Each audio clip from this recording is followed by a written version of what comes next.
Kwand ji ma osewito ngimagi bang' od orofa ruombore piny Kasarani koro chopo ji 3 ka ji mamoko to pod imanyo. Yangore ni wuon odno ne orem luwo chik mane ochiw gi bad migawo mochung' ne puodho gedo mag ute kata National Construction Authority miluongo ni NCA. Apedha pod itimo mar manyo wuon odno. Jafwambo marwa owito miyowa ler mar wachni. Ot mane olwar ka gedo mar dhi nyime kendo iko moko kuom jogedo mane ni e iye no. Wachore ni ne osechung gedo mare moingo nyadiriyo to wegi ne otamore winjo siem. Jata tije mar NCA Morisa Kech wacho ni nyaka chieng' tich ariyo mane odno olwar piny. Apisas mag NCA ne olimo kanyo ma otamo jogedo ni kik dhi nyime kod gedo. Nyoro gokinyi jowa ka nyodhi tije moko ma area ni nyogi rawo ka nikech nyogi neno ka chal tich pod dhi mbele kata ka nosechungo tich kamano mane gineno ka tich pod dhi mbele to kalure ka nyogi ng'iyo nyogi neno ka nitie dalili moko manyiso ni odno nitie kama ochopo makoro ok ochung' motegno nikech gisebedo ka gigolo ji kanyo kata gichungo tich to ji bira.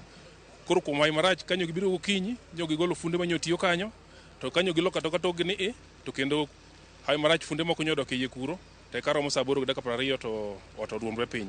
Okang' makamano koro miyo moko kuom jotelo golo siem mager ne jogedo kendo gidwaro ni wuon odno kaachiel kod jogo manomiyo tij gere mondo maki kendo chwale nyim doho kod ketho mar nek.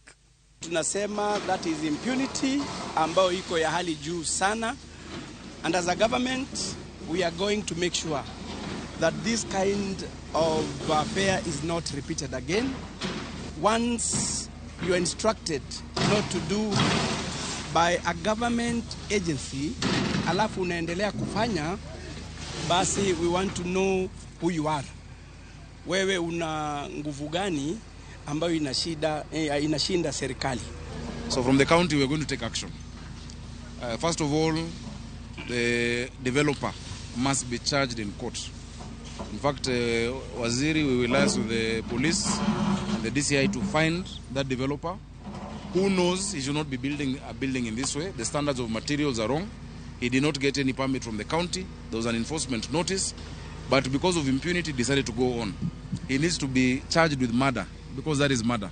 Odno mar orofa auchiel mane pod gedo ne dhi nyime ne oruombore piny e gwenge ma Kasarani chieng' tich ariyo kendo apisas mag Kenya Red Cross kaachiel kod jolweny mawuok e kweth motelo ne reso e kuonde masira machalo kamago ne osegolo ringre mag ji 2 nyaka odhiambo mar chieng' tich adek.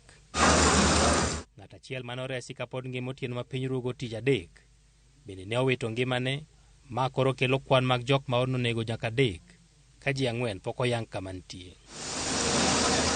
Koth mane chwe matek ne otemo thiro chenro mar kolo oko chumbe kod kite ma odhurore kar gedono, to kata kamano jolweny ne pod oketo maino ka geno nitie ni kapok seche 24 orumo to gibiro bet ka gisetieko tijno.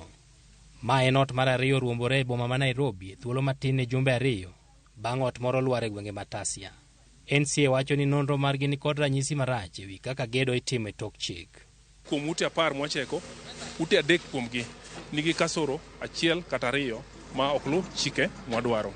Koro ute 7 kata 70% atamalo 70 to ni kare. Tend County ma Nairobi, NCA kaachiel kod obila bende koro osechaka pedha mager mageto jogo ma osemisiem mondo chung gedo to pod dhi nyime tok chik. Edwin Okoth, Ramogi TV, Nairobi.